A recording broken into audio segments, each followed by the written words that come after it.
نحمده ونصلي على رسوله الكريم اما بعد فاعوذ باللہ من الشیطان الرجیم بسم اللہ الرحمن الرحیم۔ قرآن کریم کی تفسیر الحمدللہ شروع ہو چکی ہے اور سورہ بقرہ کا پہلا رکوع ہم نے گزشتہ سبق میں بیان کیا تھا۔ آج سورہ بقرہ کا دوسرا رکوع انشاءاللہ شروع کریں گے۔ جو لوگ ہمارے چینل پر نئے ہیں ان کی خدمت میں درخواست ہے کہ اگر وہ ہماری پچھلی ویڈیوز دیکھنا چاہتے ہیں اور تفسیر قرآن ترجمے کے ساتھ وہ پڑھنا چاہتے ہیں، سننا چاہتے ہیں، تو اوپر لنک آ رہا ہوگا، اس کے اوپر کلک کر کے ہماری پچھلی ویڈیوز بھی دیکھ سکتے ہیں۔ بہرحال دوسرے رکوع کی ابتدا ہم انشاءاللہ آج سے کریں گے۔ اللہ رب العزت نے سورہ بقرہ کا جو پہلا رکوع تھا اس کے اندر ابتدائی 5 آیات میں متقین مؤمنین کی صفات بیان کی تھیں، اور پھر اگلی 2 آیتوں کے اندر جو پکے کافر تھے، کھلے کافر تھے، جن کا کفر واضح تھا، ان کے کفر کو اللہ پاک نے بیان فرمایا تھا ان الذین کفروا سواء علیہم اانذرتہم ام لم تنذرہم سے۔ اور پھر اب جو یہ اگلی آیت جہاں سے شروع ہو رہی ہے، یعنی دوسرا رکوع جہاں سے شروع ہو رہا ہے ومن الناس، جہاں سے آج ہمارا سبق ہے، تو اس میں اللہ رب العزت وہاں سے لے کر اس رکوع کے اختتام تک تقریباً 13 آیتیں ہیں۔ اس میں اللہ پاک ایسے گروہ کا تذکرہ فرما رہے ہیں کہ جو اپنے آپ کو مسلمان ظاہر کرتا تھا، لیکن وہ تھا در حقیقت کافر اور کفر ہی کو اختیار کیے ہوئے تھا، لیکن اپنے کفر کو چھپائے ہوئے تھا اور مسلمانوں کے سامنے اپنے اسلام کو ظاہر کرتے تھے کہ ہم مسلمان ہیں، در حقیقت وہ تھے کافر۔ تو ایسے لوگوں کو قرآن کریم نے منافقین کا نام دیا ہے۔ تو اس رکوع کے اندر منافقین کے بارے میں اللہ رب العزت نے ان کی کچھ شرنگیزیوں کو اور ان کے فساد کو اللہ پاک نے بیان فرمایا۔ اس کو شروع کرتے ہیں، بسم اللہ الرحمن الرحیم۔ وَمِنَ النَّاسِ مَن يَقُولُ آمَنَّا بِاللَّهِ وَبِالْيَوْمِ الْآخِرِ، فرمایا اور کچھ لوگ وہ ہیں، یعنی کچھ لوگ تو پیچھے ہم نے بیان کیے جو کھلے کافر تھے، اور پھر ان کافروں کے علاوہ کچھ لوگ، وَمِنَ النَّاسِ، کچھ لوگ وہ ہیں، مَن يَقُولُ آمَنَّا بِاللَّهِ وَبِالْيَوْمِ الْآخِرِ، جو یہ کہتے ہیں کہ ہم اللہ پر اور یوم آخرت پر ایمان رکھتے ہیں، ایمان لے آئے ہیں ہم، وَمَا هُم بِمُؤْمِنِينَ، در حقیقت وہ مومن نہیں ہیں۔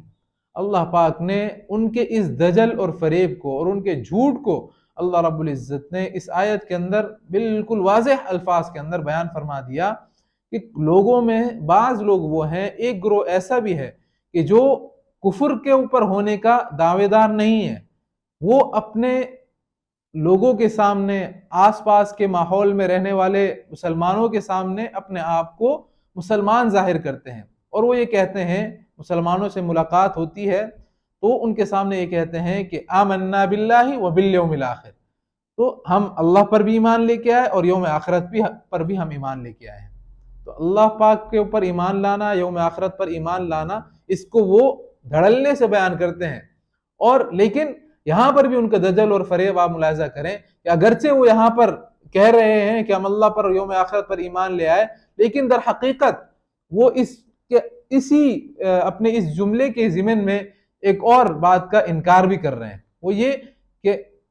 اللہ پر تو ایمان لے آئے، یوم آخرت پر بھی ایمان لے آئے، لیکن رسول اللہ صلی اللہ علیہ وسلم کے اوپر ایمان لانے کو انہوں نے اس میں بیان نہیں کیا۔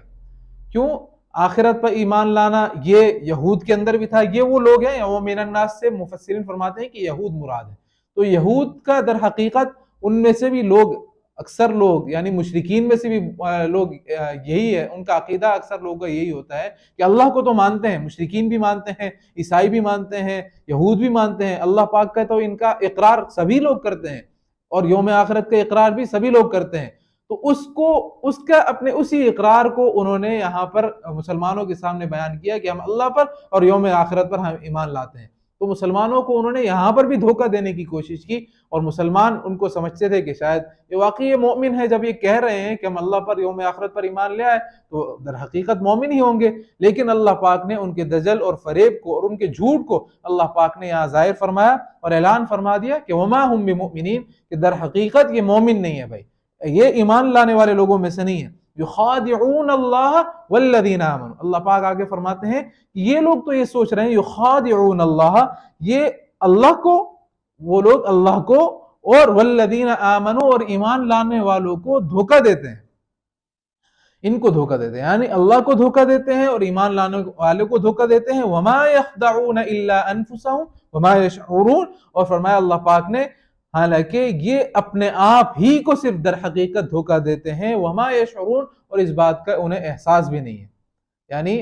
اور یہ بات بھی مفسرین فرماتے ہیں کہ یہ بات تو ظاہر ہے کہ مشرکین مکہ یا جو بھی کفار مکہ تھے، یہود تھے، چاہے وہ مشرکین تھے، ان سب کا اس بات کے اندر تو ہو سکتا ہے کہ سب کا یہ عقیدہ ہو کہ ہم اللہ کو دھوکہ نہیں دے سکتے، لیکن اللہ پاک نے چونکہ وہ مسلمانوں کو دھوکہ دیتے تھے، چونکہ وہ پیغمبر کو دھوکہ دے رہے تھے، اس وجہ سے اللہ پاک نے اس دھوکے کی نسبت اللہ پاک نے اپنی طرف بھی کر دی کہ یہ اللہ کو بھی دھوکہ دے رہے ہیں۔ یعنی اگر کوئی شخص اللہ کے پیغمبر کو دھوکہ دے رہا ہے، اللہ کے پیغمبر ایمان لانے والوں کو اگر دھوکہ دے رہا ہے، تو در حقیقت گویا کہ وہ اللہ ہی کو دھوکہ دے رہا ہے۔ تو اللہ تعالیٰ نے ان کے اس دھوکے کو یہاں پر یہ کہہ کر بیان فرمایا کہ اللہ کو اور اللہ پر ایمان لانے والوں کو دھوکہ دیتے ہیں، لیکن در حقیقت یہ ان کی کج فہمی ہے، یہ ان کی کم عقلی ہے، اور یہ ان کی بے وقوفی ہے۔ حقیقت میں یہ اپنے آپ ہی کو دھوکہ دے رہے ہیں کہ اپنے آپ کو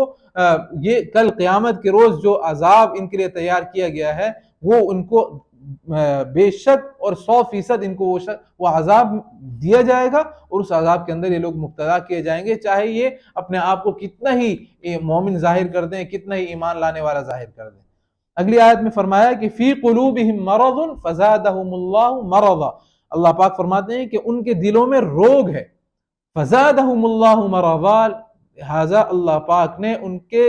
اس روگ میں مزید اضافہ فرما دیا۔ اللہ تعالیٰ نے ان کے روگ میں مزید اضافہ کر دیا ہے، یعنی ان کے دلوں میں ایک مرض ہے۔ وہ مرض کیا ہے؟ کفر کا مرض ہے۔ وہ مرض کیا ہے؟ نفاق کا مرض ہے۔ اور فرمایا یہ مرض جو ان کے دلوں میں موجود تھا، یہ کفر کا مرض، یہ ان کے لیے جسمانی اعتبار سے بھی ان کے لیے نقصان دہ تھا، اور ان کے لیے روحانی اعتبار سے بھی ان کے لیے نقصان دہ تھا۔ یعنی روحانی اعتبار سے تو یہ مرض یعنی کفر کا مرض ان کے لیے اس طرح نقصان دہ تھا کہ یہ کفر اختیار کیے ہوئے حقیقت میں، یعنی ان کے دل کے اندر کفر چھپا ہوا ہے، لیکن زبان سے اپنے آپ کو مسلمان ظاہر کر رہے ہیں۔ تو دل میں کفر ہونا یہ اللہ رب العزت کی وحدانیت کا انکار کرنا ہے، اللہ رب العزت کے پیغمبر کی رسالت کا انکار کرنا ہے۔ تو یہ مرض تو اس طریقے سے ان کے ساتھ لگا ہوا ہے کہ روحانی اعتبار سے یہ بالکل ہی موت کے قریب آ چکے ہیں، لیکن جسمانی اعتبار سے بھی یہ مرض ان کے ساتھ ان کو لگا ہوا ہے، وہ اس اعتبار سے کہ ان کو یعنی منافق شخص جو تھا اس زمانے کے اندر، جو منافقین موجود تھے جو اپنے آپ کو مومن ظاہر کرتے تھے، ان کے ساتھ یہ ایک مسئلہ بڑا لگا رہتا تھا۔ ہر وقت ان کو ایک دھڑکا اور جھٹکا لگا رہتا تھا کہ کہیں میری حالت کے اوپر کوئی مسلمان باخبر نہ ہو جائے، کسی کو یہ پتہ نہ چل جائے کہ بھئی فلاں شخص جو اپنے آپ کو مسلمان ظاہر کرتا ہے در حقیقت وہ مسلمان نہیں بلکہ وہ تو کافر ہے اور منافق ہے، وہ اپنے آپ کے اپنے ایمان کو ظاہر کرتا ہے لیکن وہ مومن نہیں ہے بلکہ وہ تو کافر ہے۔ تو اس دھڑکے اور جھٹکے کی وجہ سے جو خوف ان کے دل کے اندر، جو اندیشہ ان کو لاحق رہتا تھا، اس کی وجہ سے یہ جسمانی مرض کے اندر بھی مبتلا تھے کہ اس ٹینشن سے اور اس پریشانی کی وجہ سے ان کو ہر وقت جو ایک ٹینشن اور پریشانی لگی رہتی تھی، اس وجہ سے یہ جسمانی مرض کے اندر بھی مبتلا رہتے تھے۔ تو اللہ پاک فرما رہے ہیں، مفسرین فرماتے ہیں کہ یہ جو مرض ان کے دلوں میں تھا، یہ مرض یعنی کفر کا مرض، یہ جسمانی اعتبار سے بھی ان کو نقصان پہنچا رہا تھا، اور فزادہم اللہ مرضا، روحانی اعتبار سے بھی ان کو نقصان پہنچا رہا تھا۔ اور جب یہ مسلمانوں کی ترقی کو دیکھتے تھے، مسلمانوں کو ملنے والے انعامات کو دیکھتے تھے، تو ان کا مرض اور بڑھ جاتا تھا۔ یہ مسلمانوں سے حسد میں مبتلا ہو جاتے، بغض میں مبتلا ہو جاتے، اور مسلمانوں کی ترقی دیکھ کر اور پریشان ہو جاتے۔ تو فزادہم اللہ مرضا، فرمایا اللہ تعالیٰ نے ان کے اس مرض کو اور بھی زیادہ بڑھا دیا۔ کیوں؟ کیونکہ اللہ پاک نے تو اسلام کو ترقی دینی ہی تھی، تو اسلام کو جیسے جیسے ترقی ملتی جاتی، ان منافقین کا مرض اور مزید بڑھتا جاتا۔ وَلَهُمْ عَذَابٌ عَلِيمٌ، یہ تو دنیا کے اندر اللہ پاک نے انہیں اس عذاب کے اندر مبتلا کیا۔ آخرت کے اندر فرمایا وَلَهُمْ عَذَابٌ عَلِيمٌ بِمَا كَانُوا يَكْذِبُونَ، اور ان لوگوں کے لیے دردناک عذاب ہے، سخت عذاب ہے۔ کس وجہ سے؟ بِمَا كَانُوا يَكْذِبُونَ، کیونکہ یہ لوگ جھوٹ بولا کرتے تھے۔ جس جھوٹ کا ہم نے پیچھے تذکرہ کیا کہ اللہ پاک نے ان کے اس جھوٹ کو واضح الفاظ کے اندر اللہ پاک نے ان کے اس جھوٹ کو بیان کیا، اسی جھوٹ کی بنیاد پر اللہ رب العزت نے فرمایا کہ انہیں کل قیامت کے روز دردناک عذاب بھی ہوگا۔ اس آیت کے ذیل میں مفسرین فرماتے ہیں کہ ایک بات تو یہ بھی پتہ چل گئی کہ شرک بھی ان کے اندر موجود تھا، کفر ان کے اندر موجود تھا، دیگر برائیاں بھی ان کے اندر موجود تھی، لیکن جو دردناک عذاب کا اللہ پاک نے اعلان فرمایا وہ صرف کس وجہ سے؟ بما کانوا یکذبون، اس وجہ سے کہ وہ جھوٹ بولا کرتے تھے۔ تو جھوٹ مفسرین فرماتے ہیں کہ اتنا بڑا گناہ ہے کہ اللہ رب العزت نے باقی گناہوں کو بعد میں بیان کیا اور اس جھوٹ کی وجہ سے اللہ پاک نے دردناک عذاب کا اعلان فرمایا۔ وَإِذَا قِيلَ لَهُمْ لَا تُفْسِدُوا فِي الْأَرْضِ قَالُوا إِنَّمَا نَحْنُ مُصْلِحُونَ۔ پھر اگلی آیت میں اللہ پاک فرماتے ہیں کہ جب ان سے کہا جاتا ہے لا تفسدوا، جب ان سے کہا جاتا ہے کہ لا تفسدوا فی الارض، کہ زمین میں فساد مت مچاؤ، قالوا، تو وہ کہتے ہیں انما نحن مصلحون، کہ ہم تو اصلاح کرنے والے لوگ ہیں، ہم تو وہ لوگ نہیں ہیں کہ جو زمین میں فساد مچاتے ہیں، بلکہ ہم تو وہ لوگ ہیں نحن مصلحون، کہ ہم اصلاح کرنے والے ہی ہیں۔ یعنی اللہ پاک نے فرما دیا، ان کے کلام کو اس انداز سے بیان کیا کہ ان سے جب کہا جاتا ہے کہ بھائی کہ تم اپنے اس کفر کے ذریعے سے، اپنے اس نفاق کے ذریعے سے تم زمین کے ماحول کو خراب نہ کرو، بلکہ اللہ پاک کے احکامات کو مانو، پیغمبر کی رسالت کا اقرار کرو اور اسلام کے اندر پورے داخل ہو جاؤ، تو اپنے کفر کی وجہ سے زمین میں فساد مت مچاؤ۔ تو وہ کہتے ہیں انما نحن مصلحون، ہم تو اصلاح کرنے والے ہی ہیں۔ بھائی انما کلمہ حصر کو بیان کیا کہ ہم تو ہیں ہی اصلاح کرنے والے، جیسے اردو کے اندر کہا جاتا ہے کہ بھائی فلاں کام تم نے ایسا کر لیا، یا کسی اور انداز سے اگر اس کو بیان کیا جائے تو وہ کہتا ہے کہ بھائی میں ٹھیک ہی تو کر رہا ہوں۔ تو یہ اس کو اسی انداز سے اللہ پاک نے بیان فرمایا کہ وہ کہتے ہیں انما نحن مصلحون، کہ ہم تو ہیں ہی اصلاح کرنے والے، یعنی ان کو اپنا یہ کفر اور یہ نفاق اختیار کرنا ان کو کسی بھی طریقے سے غلط نہیں وہ اس کو سمجھتے تھے، بلکہ ان کے سامنے غلط بات کیا تھی؟ قتل و غارت گری کرنا، وہ اس کو غلط سمجھتے تھے، اور چوری ڈاکہ وغیرہ اس کو غلط سمجھتے تھے۔ لیکن یہ جو دوسرے گناہ ہیں، جو قتل و غارت گری وغیرہ کے علاوہ جو دیگر گناہ ہیں، اخلاقی گناہ جس کو کہتے ہیں، اخلاقی اعتبار سے ایک انسان کے اندر جو کمزوریاں ہوتی ہیں، حسد کا ہونا، بغض کا ہونا، تکبر کا ہونا، اور یہ نفاق کا ہونا، دیگر اور مزید جو روحانی گناہ ہیں، ان گناہوں کو چونکہ وہ گناہ نہیں سمجھتے تھے، اس سارے جن کا اخلاقیات کے ساتھ تعلق ہے، ان گناہوں کو گناہ نہ سمجھنے کی وجہ سے وہ یہ کہنے لگے کہ بھائی نہ ہم چوری کرتے ہیں، نہ ہم ڈاکہ ڈالتے ہیں، نہ ہم نے کسی کو قتل کیا ہے، نہ ہم زناکاری کرتے ہیں، تو ہم تو فساد مچانے والے ہیں ہی نہیں۔ تو گویا کہ ان کے خیال میں فساد صرف وہی ہوتا ہے کہ جو چوری ڈاکہ زناکاری اور قتل و غارت گری میں ملوث ہوتے ہیں، جو ان دیگر روحانی گناہوں کے اندر، اخلاقی گناہوں کے اندر جو مبتلا ہیں، گویا کہ وہ کوئی گناہ ہی نہیں ہے۔ اس لیے ان کے اس کلام کو اس انداز سے بیان کیا گیا انما نحن مصلحون الا انہم هم المفسدون ولکن لا یشعرون۔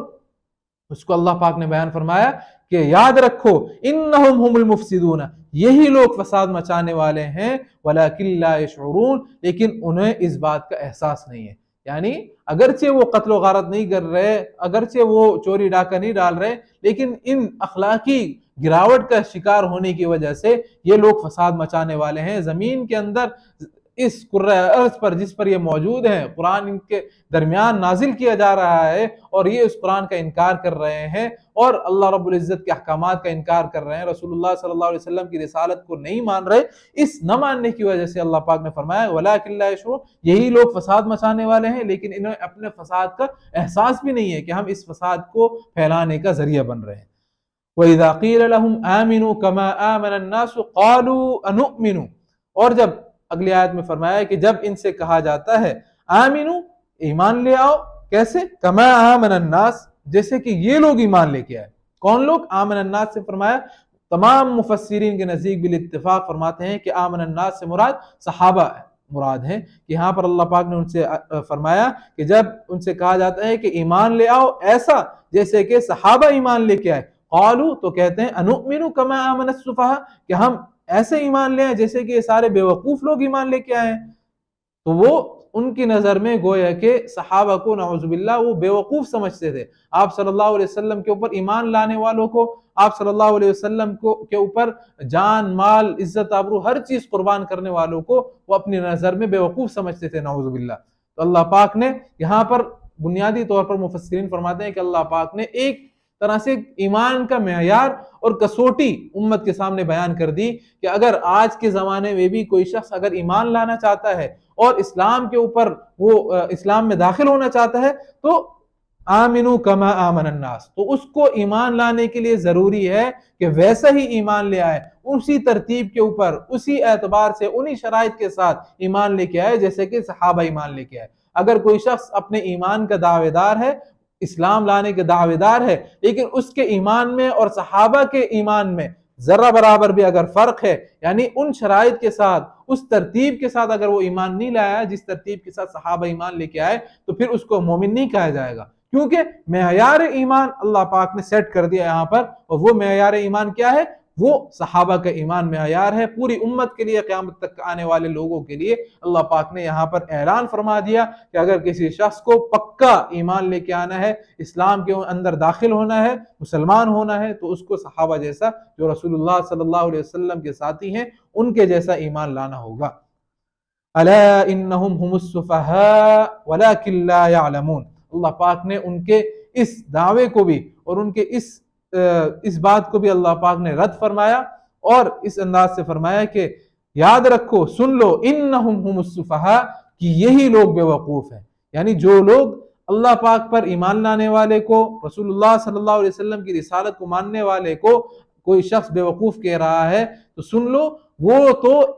نجات پانے والی جماعت ہے، وہ تو کل قیامت کے روز رسول اللہ صلی اللہ علیہ وسلم کے ساتھی ہیں، آپ صلی اللہ علیہ وسلم کے ساتھ جنت میں مزے کرنے والے لوگ ہیں، بلکہ حقیقت میں جو بے وقوف ہیں وہ یہی لوگ ہیں، وَلَكِنْ لَا يَعْلَمُونَ، لیکن انہیں اس بات کا کچھ احساس ہی نہیں ہے، یہ لوگ اس بات کو جانتے ہی نہیں ہیں کہ ہم جن کو بے وقوف کہہ رہے ہیں در حقیقت وہی اصل عقل مند ہے، اور بے وقوف تو ہم ہیں کہ جو آج کی تھوڑی سی نفسانی اغراض کی وجہ سے، نفسانی خواہشات کی وجہ سے، آج کی اس دنیا کی چند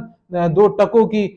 مال و دولت اور جائیداد کی وجہ سے آج ہم اسلام کو قبول کرنے سے انکار کر رہے ہیں، اور کل قیامت کے روز جو اللہ رب العزت کی طرف سے ہمارے لیے جو دردناک عذاب تیار رکھا گیا ہے، اصل بے وقوف تو ہم ہی ہیں۔ تو اللہ پاک نے فرمایا کہ وَلَكِنْ لَا يَعْلَمُونَ، انہیں اس بات کا بالکل علم ہی نہیں ہے۔ وَإِذَا لَقُوا الَّذِينَ آمَنُوا قَالُوا آمَنَّا، اور فرماتے ہیں اللہ پاک کہ جب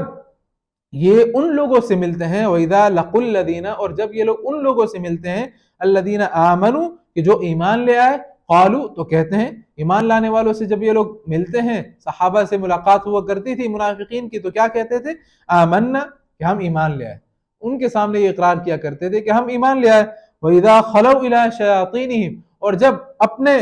شیطانوں کے پاس، خلو، تنہائی میں جاتے ہیں، تو پھر کیا کہتے ہیں؟ قَالُوا إِنَّا مَعَكُمْ، تو پھر ان سے کہتے ہیں ہم تو تمہارے ساتھ ہی ہیں، حقیقت میں ہم تمہارے ساتھ ہیں، لیکن ہم ایک زبانی انداز سے، ہم صرف زبان کی حد تک ہم مسلمانوں سے کہہ دیتے ہیں کہ ہم تمہارے پیغمبر پر ایمان لے کے آئے، اللہ پر ایمان لے کے آئے، ہم مسلمان ہو چکے۔ تو زبان کی حد تک ان کے سامنے وہ کہتے تھے کہ ہم اقرار کرتے ہیں، لیکن حقیقت میں ہم تمہارے ساتھ ہی ہیں۔ انما نحن مستہزئون، اور کہتے ہیں کہ ہم تمہارے ساتھ ہیں، ہم تو انما نحن مستہزئون، ہم تو مذاق ہی کر رہے تھے، ہم تو صرف مذاق کر رہے تھے، یعنی ہم جو مسلمانوں کے ساتھ ان کے سامنے یہ دعویٰ کرتے ہیں کہ ہم اسلام لے آئے، ہم تو ایک مذاق کر رہے تھے، بلکہ حقیقت میں ہم تو تمہارے ساتھ ہی ہیں۔ اللہ یستہزئ بہم ویمدہم فی طغیانہم یعمہون، فرمایا اللہ پاک نے کہ اللہ رب العزت بھی ان کے ساتھ مذاق کا معاملہ کرتا ہے، ویمدہم فی طغیانہم یعمہون، اور انہیں ایسی ڈھیل دیتا ہے کہ وہ اپنی سرکشی میں بھٹکتے پھر رہے ہیں۔ یعنی اللہ پاک نے اللہ رب العزت کے استہزاء، یعنی اللہ یستہزئ بہم، اللہ پاک نے یہاں پر انداز اختیار فرمایا کہ اللہ بھی ان کے ساتھ استہزاء یعنی مذاق کا معاملہ فرما رہے ہیں۔ یہ ان کے اس قول کے جواب میں اللہ پاک نے ارشاد فرمایا کہ جیسے وہ کہہ رہے تھے کہ ہم مذاق کر رہے تھے، اللہ پاک نے بھی ان سے جواباً یہ فرما دیا کہ اللہ پاک بھی تمہارے ساتھ مذاق کا معاملہ کرتا ہے، اور انہیں فی الحال تو اب اللہ پاک انہیں ڈھیل دے رہا ہے، اور وہ اس ڈھیل کو اپنی کامیابی سمجھ رہے ہیں، اور یہ سمجھ رہے ہیں کہ ہم نے مسلمانوں کو جھوٹ بول کر اپنا اسلام ظاہر کر کے ہم نے مسلمانوں کو دھوکے میں رکھا، اور دنیاوی فائدے بھی ہم حاصل کر رہے ہیں، اور کل قیامت کے روز بھی ہم آخرت کے اگر وہ کہتے ہیں جیسے کہ ہم ایمان لیں اللہ آخرت پر، تو وہ بعد کی زندگی کے اندر بھی ہمیں کچھ نہ کچھ جو فائدے ہوں گے وہ بھی میسر ہوں گے، تو دنیاوی فائدے تو کم از کم ہمیں حاصل ہو گئے۔ اللہ پاک نے فرما دیا کہ اللہ پاک تمہاری ہر طرح کی چالوں سے باخبر ہے، اور اللہ پاک فی الحال تمہیں ڈھیل دے رہا ہے، اور جب رسی کھینچنے کا وقت آئے گا تو پھر اس وقت واپسی پلٹنے کا کوئی راستہ نہ ہوگا۔ اولئک الذین اشتروا الضلالۃ بالہدی، یہ وہ لوگ ہیں الذین اشتروا الضلالہ، جنہوں نے ہدایت کے بدلے میں کیا کیا؟ اشتروا الضلالۃ بالہدی، جنہوں نے ہدایت کے بدلے میں گمراہی کو خرید لیا ہے. فما ربحت تجارتهم وما كانوا مهتدین، لہٰذا نہ ان کی تجارت میں نفع ہوا، وما كانوا مهتدین، اور نہ انہیں صحیح راستہ نصیب ہوا. اللہ پاک ان لوگوں کی ایک طرح سے تجارت کو بیان کر رہے ہیں کہ اتنے قیمتی چیز یعنی ایمان جیسی قیمتی چیز کو چھوڑ کر وہ کفر جیسی گھٹیا ترین چیز کو اختیار کیے ہوئے ہیں، اور اس تجارت کے نتیجے میں یعنی اس خرید و فروخت کے نتیجے میں فما ربحت تجارتهم، یہ ایسی تجارت ہے کہ جس تجارت میں انہیں کسی قسم کا کوئی نفع حاصل نہیں ہوا. دنیا کے اندر بھی ذلت اور رسوائی ان کا مقدر ہے، اور پھر قیامت کے روز بھی ذلت ان کا مقدر ہوگی. وما كانوا مهتدین، یعنی دنیا کے اندر بھی کوئی نفع حاصل نہیں ہوا، اور بعد میں بھی نہ انہیں سیدھا راستہ نصیب ہوا کہ جس راستے کے اوپر چل کر وہ اپنی اس دنیا کے اندر کامیاب ہو سکے اور آخرت میں کامیاب ہو سکے. مثلهم كمثل الذي استوقد نارا، اگلی آیتوں کے اندر اللہ رب العزت ان منافقین کو مثال کے ساتھ بیان کر رہے ہیں، اور دو مثالیں بیان کر رہے ہیں. یعنی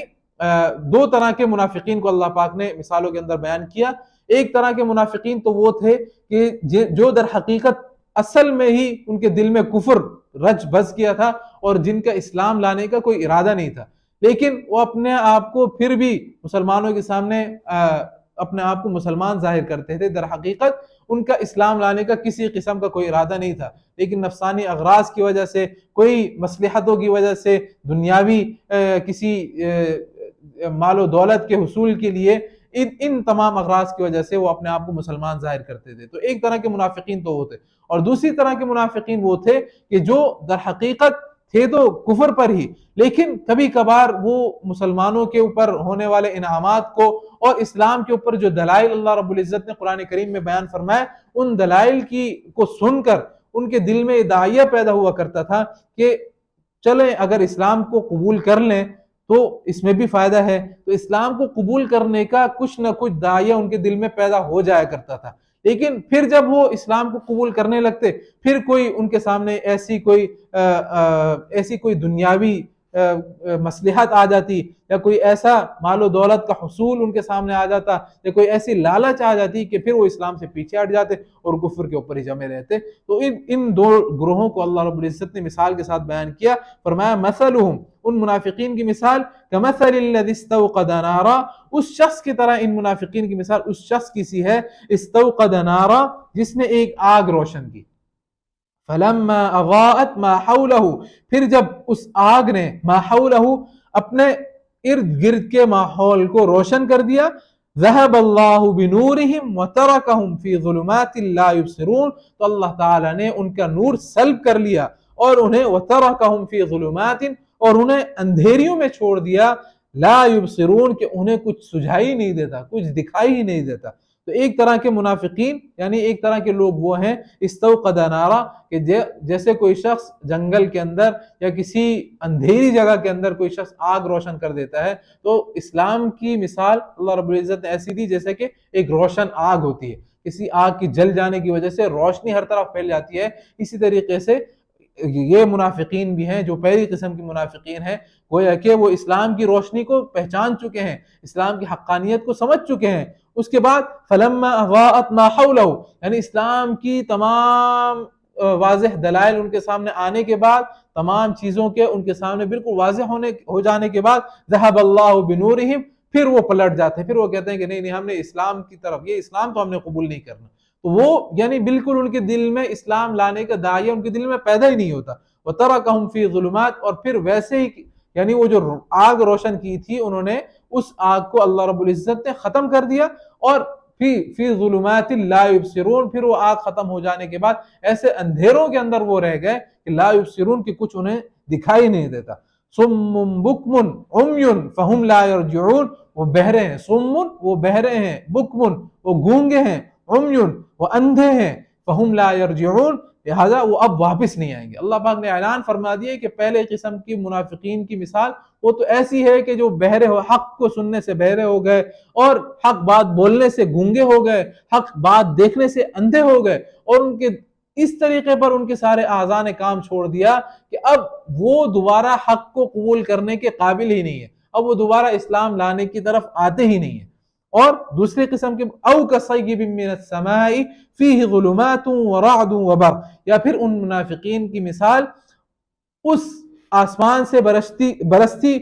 بارش کی طرح ہے، جیسے آسمان سے ایک بارش برستی ہو، کصیب من السماء، جیسے آسمان سے ایک بارش برستی ہو، فیہ ظلمات ورعد وبرق، کہ جس بارش میں ظلمات اندھیریاں بھی ہوں، ورعد اور جس میں گرج بھی ہو، وبرق اور جس میں چمک بھی ہو.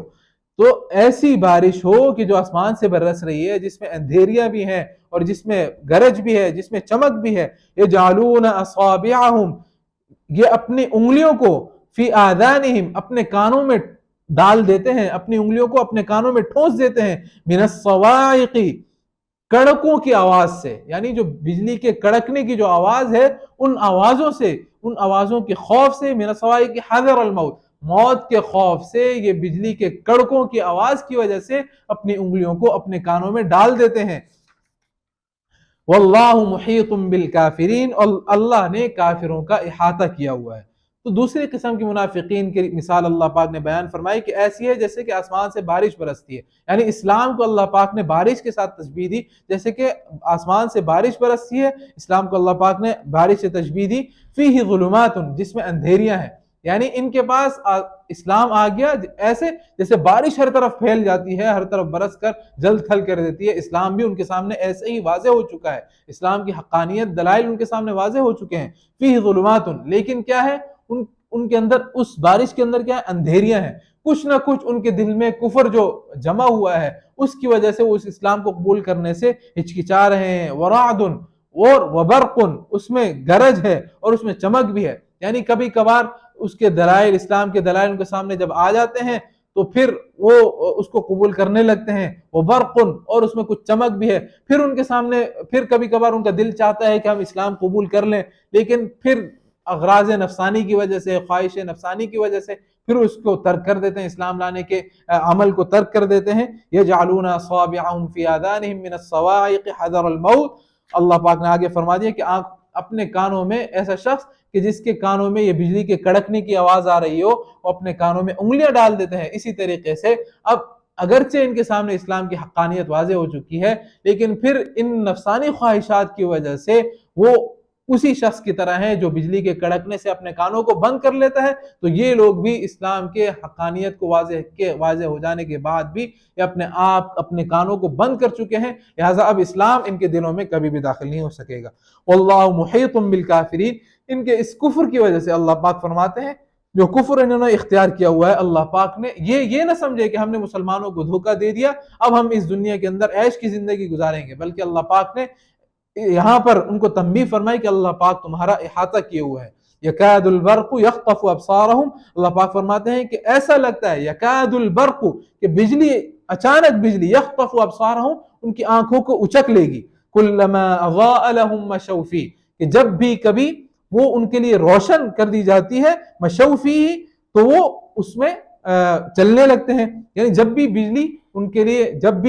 ان کے لیے روشن کر دیتی ہے تو مشوا فیہ، تو اس بجلی کی روشنی کے اندر وہ چلنے لگتے ہیں. وَإِذَا أَظْلَمَ، اور جب ان کے اوپر علیہم، اور جب ان پر اندھیرا کر دیا جاتا ہے، قاموا، تو پھر کھڑے رہ جاتے ہیں، کھڑے رہ جاتے ہیں. وَلَوْ شَاءَ اللَّهُ لَذَهَبَ بِسَمْعِهِمْ وَأَبْصَارِهِمْ، اور اگر اللہ تعالیٰ چاہے، اور اگر اللہ تعالیٰ ارادہ کریں، اللہ تعالیٰ چاہیں تو لَذَهَبَ بِسَمْعِهِمْ وَأَبْصَارِهِمْ، تو ان کے سننے اور دیکھنے کی طاقتیں چھین لیں. ان اللہ علی کل شیء قدیر، بے شک اللہ رب العزت ہر چیز پر قادر ہے. یعنی جیسے کہ بارش والے ماحول کے اندر ایک آپ نے مشاہدہ کیا ہوگا کہ جب اندھیرے کے وقت میں بارش ہوتی ہے اور اوپر آسمان سے بجلی چمکتی ہے، تو اس چمکنے کے جیسی چمکتی ہے تو اندھیرے میں چلنے والا شخص اس بجلی کے چمکنے کی وجہ سے راستے کا مشاہدہ کر لیتا ہے اور چلنے لگتا ہے. تھوڑی دیر آگے تک چل جاتا ہے، پھر رک جاتا ہے، پھر جب بجلی چمکتی ہے تو پھر کچھ راستے کا مشاہدہ کر کے پھر چلنے لگتا ہے. تو ان لوگوں کی مثال، منافقین کی بھی مثال بھی ایسی ہے کہ اسلام کی حقانیت واضح ہو جاتی ہے تو پھر اسلام کی طرف آنے لگتے ہیں، لیکن پھر کفر کی وجہ سے اور کفار کے اوپر جو کچھ نہ کچھ دنیاوی طور پر ان کو نوازا گیا اللہ رب العزت کی طرف سے، جب ان کو دیکھتے ہیں اور دیگر راحتوں کے دیتے ہیں، اسلام کے اوپر عمل پیرا ہونے کی صورت میں تکالیف کو دیکھتے ہیں، مشقتوں کو دیکھتے ہیں، تو پھر وہ کفر کی طرف چلے جاتے ہیں۔ تو ان کی مثال بھی اس بارش میں چلنے والے اور اس بجلی کی چمک کی وجہ سے چلنے والے کے شخص کی طرح ہیں کہ کبھی تو چلنے لگتے ہیں اور کبھی رک جاتے ہیں، کبھی یہ اسلام کی طرف بڑھنے لگتے ہیں، کبھی یہ کفر کی طرف واپس لوٹ آتے ہیں۔ ان اللہ علی کل شیء قدیر، اللہ تعالیٰ چاہیں تو ان کی سماعتوں کو بھی اللہ تعالیٰ چھین لے اور ان کی بصارت کو بھی اللہ تعالیٰ چھین لے، اللہ پاک اس بات پر بھی قادر ہے۔ ان اللہ علی کل شیء قدیر، اللہ رب العزت ہر چیز پر قادر ہے، لیکن اللہ تعالیٰ نے ان کو، جیسے کہ پیچھے اللہ پاک نے فرمایا، انہیں ڈھیل دے رکھی ہے اور انہیں چھوڑ رکھا ہے، اور یہ لوگ اپنی اس ڈھیل کی وجہ سے اس خوش فہمی میں مبتلا ہیں کہ شاید اللہ تعالیٰ ہمارے اس عمل سے خوش ہے اور ہمیں ہماری کوئی کسی قسم کی کوئی پکڑ نہیں ہو رہی، لہٰذا اپنے اس ظلم کے اندر مبتلا ہونے کی وجہ سے وہ اس خوش فہمی میں مبتلا ہیں اور اس کفر کو اختیار کیے ہوئے ہیں۔ اللہ رب العزت منافقت جیسی خصلت سے، بری خصلت سے اللہ تعالیٰ ہم سب مسلمانوں کی حفاظت فرمائے، اور اللہ تعالیٰ مجھے بھی آپ کو بھی پکا سچا کھرا مسلمان بنائے اور دین اسلام کے اوپر عمل کرنے والا بنائے۔ اللہ رب العزت کہنے سننے سے زیادہ عمل کی توفیق نصیب فرمائے۔ وآخر دعوانا ان الحمد للہ رب العالمین۔